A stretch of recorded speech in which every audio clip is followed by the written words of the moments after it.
سؤال كل ازاي نتعامل مع الطفل اللي بيضرب اخواته واصحابه؟ انا معاكي في الفيديو ده عشان نحاول نحل الموضوع. موضوع ان الطفل بيضرب او عنيف ممكن تبقى اشاره لكذا حاجه. اول حاجه انه مش حاسس بالامان وبيحاول يدافع عن نفسه. تاني حاجه ممكن جدا يكون بيقلد اللي بيشوفه في التلفزيون. تالت حاجه عنده طاقه زياده ومن الحبسه في البيت بيبقى محتاج ان هو يخرجها. طيب انت كأم تتصرفي ازاي في الموضوع ده؟ لو الطفل سنه من سنه ل3 سنين وبيضرب اللي حواليه لازم تركزي كويس جدا معاه، وفي اللحظه دي وقبل ما يبتدي معركه الضرب يكون معاكي كوره طريه ينفع ان انت تضغطي عليها زي دي.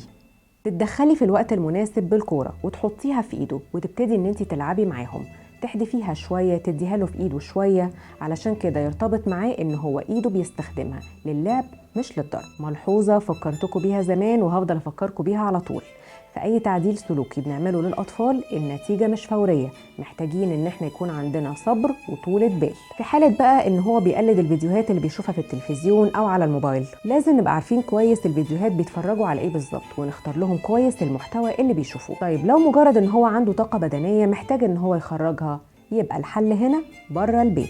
لو سنه صغير يبقى ممكن بمنتهى البساطه التمشيه لغايه اخر الشارع او ان انت تاخديه معاكي وانت نازله تشتري الطلبات يكون حل، يعني تشوف حاجات جديدة ويعمل نشاط مختلف.